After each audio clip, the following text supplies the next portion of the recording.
Halo teman-teman semua, sama-sama teman perawat ya. Perkenalkan nama saya Nia Sinaga. Saya perawat dari lulusan Akper Hang Tua Jakarta Mitoharjo, ada di Ben Hill yang angkatan laut kalau teman-teman tahu semua. Dan saya itu join di WOI itu 12 Februari. Nah, di pertengahan Mei, saya langsung ada persiapan untuk wawancara pertama. Saya juga kaget tuh, cepet banget ternyata WOI, keren banget sih. Wawancara pertama itu nggak harus full Deutsch, itu bisa di-mix sama Inggris, Ya, bahkan kita ada yang bolehin. dibantu. Ya, ada yang bolehin. Baik banget kok, baik banget dari pihak instansi untuk yang mempersiapkan pemberi kerjanya gitu. Bahkan kita disediain nih translatornya kita. Kalau tadi teman-teman nonton videonya tuh yang pakai baju batik tuh dari native. Native-nya tuh orang Jermannya langsung. Beliau juga bisa bahasa Indonesia kok. Nah, di situ saya wawancara pertama di Juni, berarti berapa tuh teman-teman tuh? Februari, Maret, April, Mei, Juni. 5 bulan loh saya udah wawancara pertama. Padahal tadi dipaparkan sama Pak Sandi, setidaknya 8 bulan nih baru ada wawancara. Nah, saya puji Tuhan dapet nih cepet gitu kan. Nah, dari bulan Juni tersebut, wawancara pertama, ada seleksi lagi nih, lulus atau enggaknya gitu. Puji Tuhannya lulus. Baru wawancara kedua itu di Oktober. Lulus, puji Tuhan, dan udah dapat kontrak kerja. Wow, sudah Tinggal dapat. persiapan berangkat. Ya, ada yang bilang belajar bahasa Jerman gampang. Wah, Gimana itu itu kalau kalau ada bilang yang bilang gampang. belajar bahasa Jerman gampang? Nah, ini teman-teman yang saya bilang dari awal yang namanya belajar tuh nggak gampang ya. Nah, apalagi ini kan bukan bahasa kita ya. Saya itu namanya belajar tuh pasti ada tertatih-tatihnya, ada susahnya, ada enaknya. Nah, cuman yang saya bilang tuh nggak gampang. Nah, itu kembali lagi ke pribadi kita sendiri. Kalau saya saat itu dari saya online, saya memilih berhenti kerja. Jadi sampai akhirnya saya benar-benar belajar sendiri gitu. Jadi habis online saya belajar sendiri, online saya belajar sendiri. Nah, itu kan kembali lagi ke pribadi teman-teman. Nah, saya sih pengennya nih teman-teman, ketika teman-teman mau emang bener niat untuk pengen ikut ini, coba dipikirkan matang-matang, karena ini adalah bukan main-main gitu, bukan yang teman-teman yang cuma 2 bulan, 3 bulan terus nanya, kapan saya wawancara, kapan saya begini, karena tadi yang dibilang Pak Sandi, levelnya aja harus B1 sampai B2. Nah, belum lagi nih teman-teman, ini saya kalau boleh jujur-jujuran ya. Nah, ini setiap level itu kan kalian ada tuh namanya ujian. Itu tuh ada namanya 4 modul ujian. Membaca, menulis, mendengar, dan berbicara. Jadi setiap kalian mau naik level dari A1, ujian 4 modul tersebut naik ke level A2, dari A2 ke B1, dari B1 ke B2. Nah, saya itu dulu pernah nggak lulus 1 kali di B1. Nah, kenapa nggak lulus? Berarti ke saya nih. Berarti saya emang belum mampu untuk naik ke B2 saat itu. Nah, di situ saya ngulang 1 kali, tapi setelah saya sadarin ketika saya ngulang 1 kali level itu, saya lebih better. Ya, saya lebih better, saya ngerasa saya lebih better. Barulah saya ke level B2. Nah, teman-teman, nasihat saya adalah cuman satu, tanya dulu nih ke diri dan cari motivasi utamanya. Bener nggak kalau mau pengen rencana ke situ, ke Jerman, belajarlah dengan sungguh-sungguh. Nah, pasti nanti level belajarnya itu pasti akan ada kayak pertama nih mungkin, nggak tahu ya, karena kan kita pribadi beda kemampuannya. Mungkin nanti di A1, ternyata gampang ya gitu. Ngerasanya gampang nih, karena jujur nih, saya dulu waktu level A1, gampang Oh, ternyata ingat nih, susah itu. ya angka satunya cemerlang ya dulu ya Nia ya. Ya, puji Tuhan A1 saya cemerlang sekali. Masuk ke A2, wow, ternyata tidak secemerlang yang saya pikirkan. Saya udah mulai goyah nih di baru setengah bulan pertama A2. Kok susah, mulai susah. Di akhir, loh kok susah? Barulah ke B1 itu lebih susah, tahapannya baru ke susah lagi. Tapi sampai akhirnya sesusah-susahnya saya rasain teman-teman, tapi saya sampai akhirnya tinggal di posisi ya tinggal nunggu hasil ujian dan ini aja, tinggal saya lagi mau persiapan tinggal berkas udah itu aja. Iya. Jadi Nia ini Iya. sebagai info sudah punya kontrak kerja dan akan em, ditempatkan atau dapat itunya di daerah Bayern. Bayar, Pak. Dekat Munchen ya Bayar. kalau nggak salah tempatnya ya. Iya. Jadi saya kotanya itu namanya Wolfratshausen. Oh Itu ya, tuh ya. pinggirannya Berlin. Pinggirannya, sorry. Pinggirannya Munchen. Bayern. Bundeslandnya Bayern. Mm. Bayern Munchen. Itu saya ke kota Munchen yang teman-teman kalau mungkin ada di sini laki-laki yang suka nonton Bola ya. Bayern Munchen atau ya bola, itu saya ke Munchen tuh cuman saya udah langsung searching nih karena puji Tuhan udah dapat Pasti kontrak dong, langsung langsung searching searching. langsung Google Maps nih Saya ya. langsung searching searching, iya Pak, Hmm. Berapa langsung lama kamu searching searching. 40 menit saya naik S-Bahn.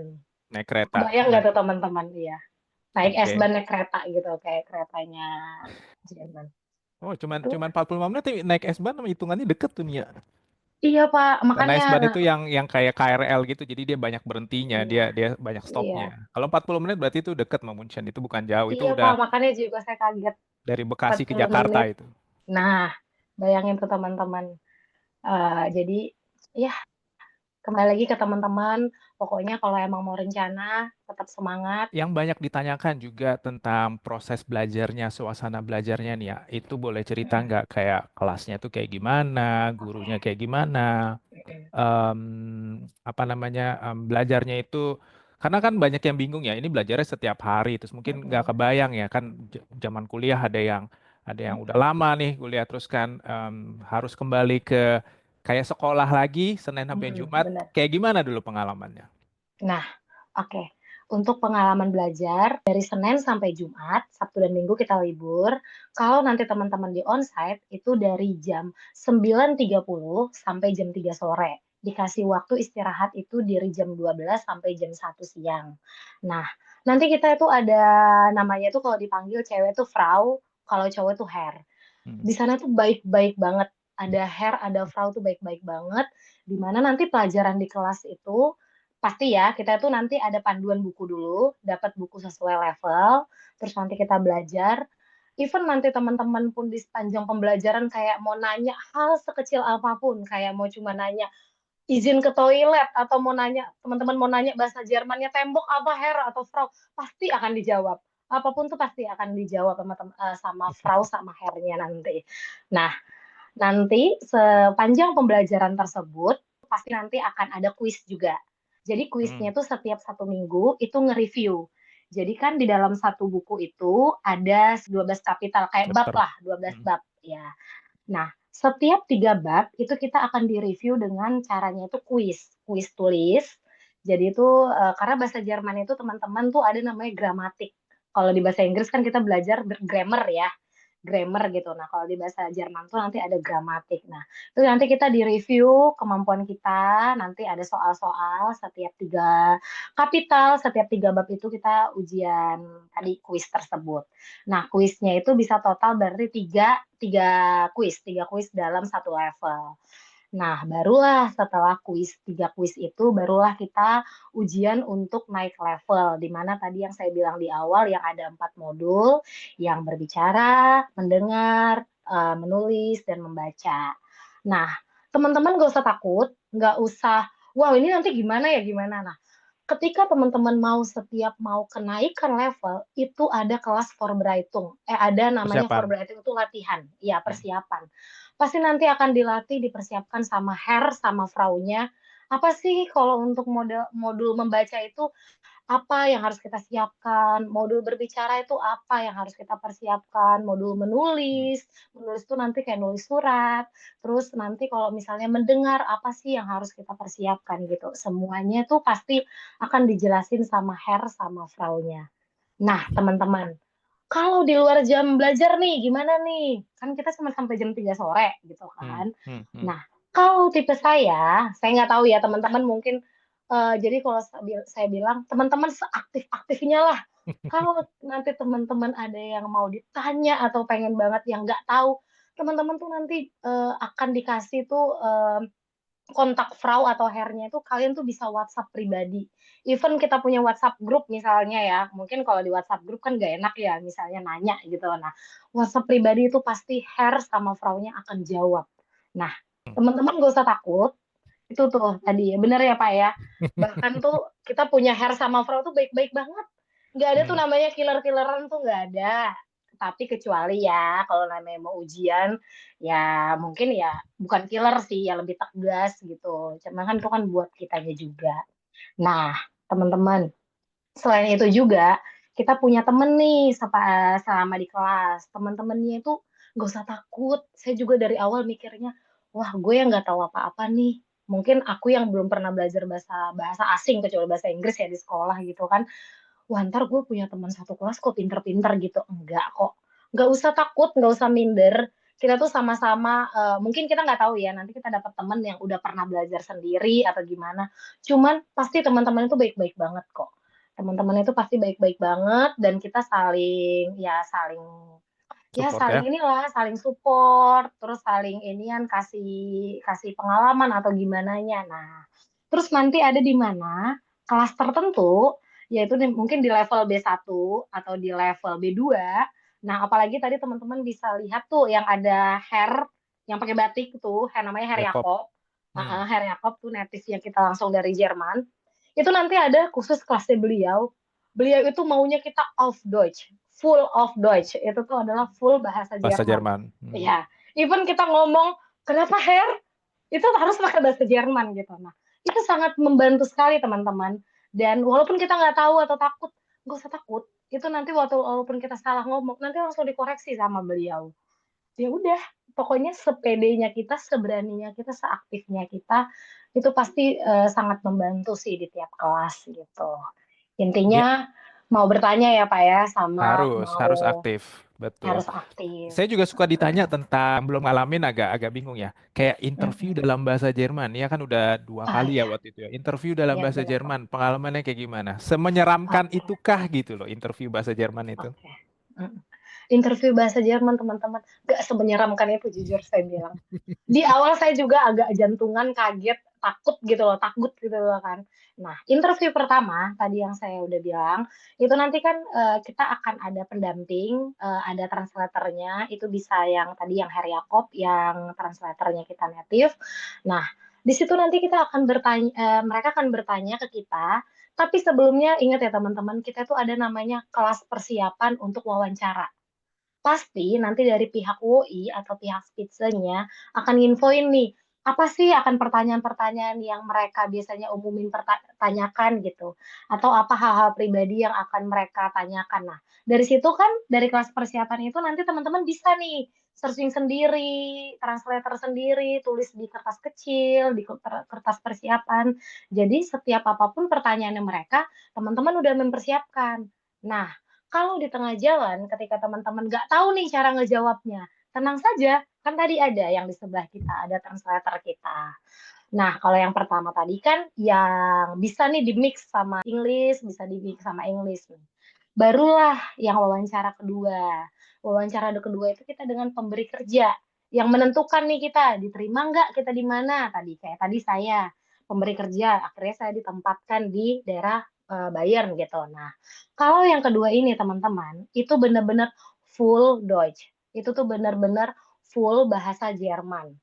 Nah, di sini teman-teman, disinilah teman-teman akan diasah kemampuan teman-teman dalam berbahasa. Karena biasanya ya Pak ya, kalau misalnya Arbeitsgeber itu pasti udah di B1 sih ya Pak. Hmm. Udah levelnya itu udah di B1.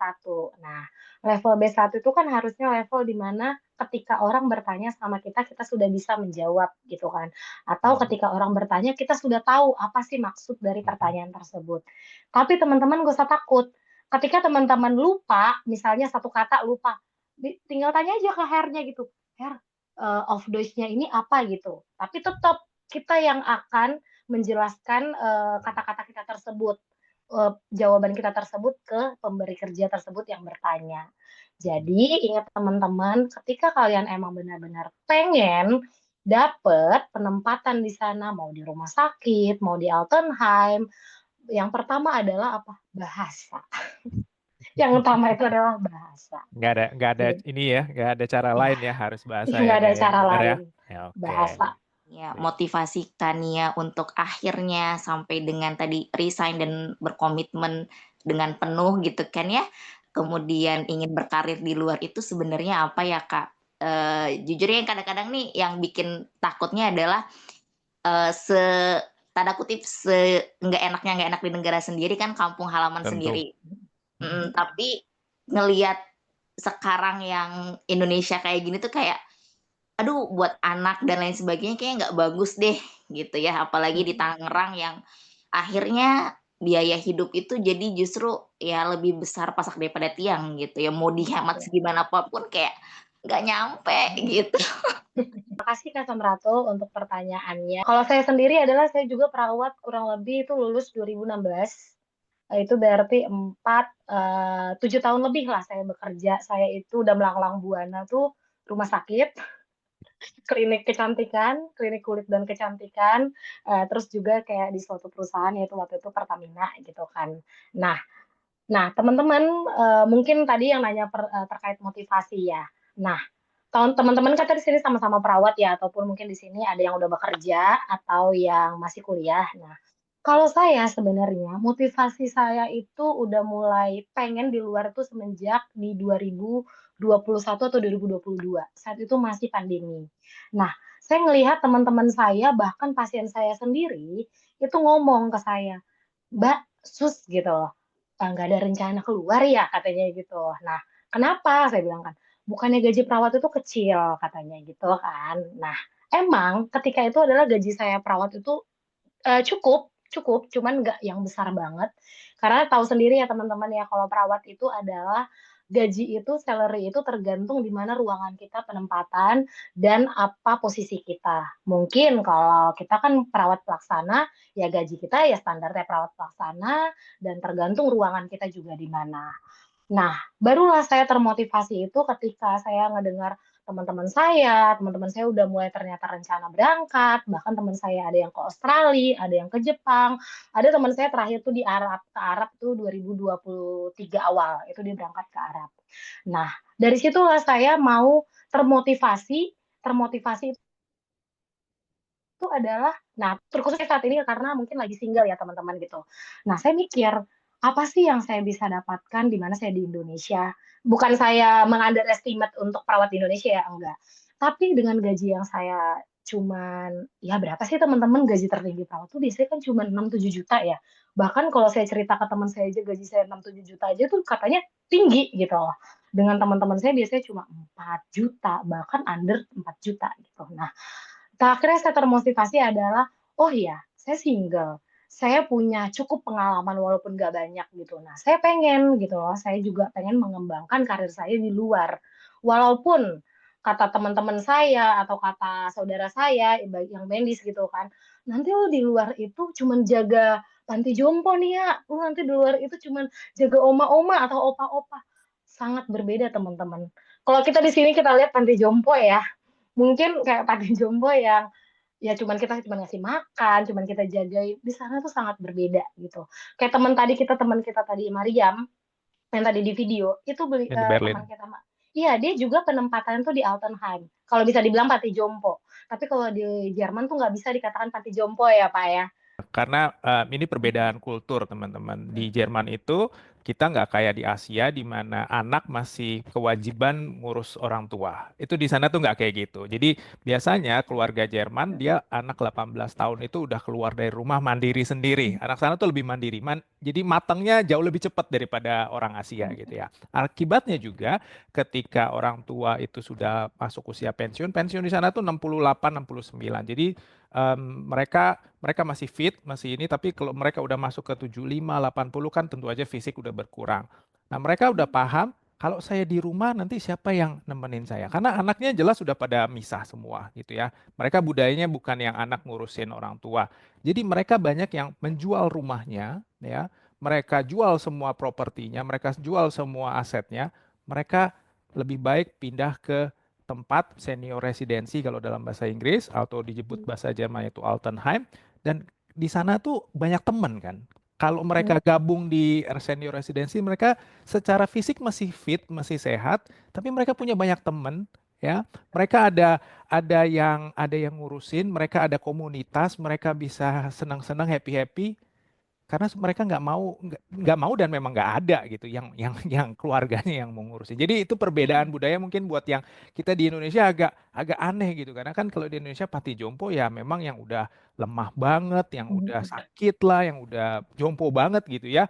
Kalau di sana enggak, justru mereka masih fit. Tapi mereka udah paham kalau saya di rumah saya udah kesepian, nggak ada ya. Jadi saya pindah aja. Nah, itu Iya. tentang definisi Altenheim di sana.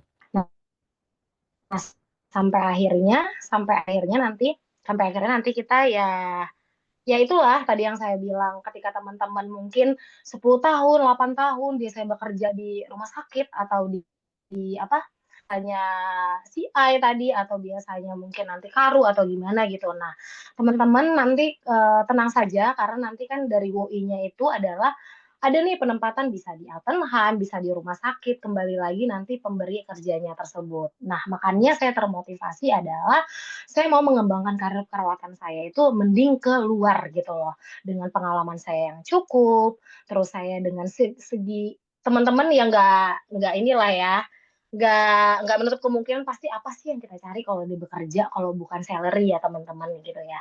Yang tadi yang udah dipaparkan sama Pak Sandi tadi itu udah benar banget gitu loh. Selain salary kita berbeda, di mana juga nanti kita bisa menabung, bisa jalan-jalan. Nah, itulah motivasi saya tertinggi yaitu. Selain itu adalah motivasi saya ketika saya wawancara, pasti nanti wawancara teman-teman akan ditanya apa sih motivasi terbesarnya gitu.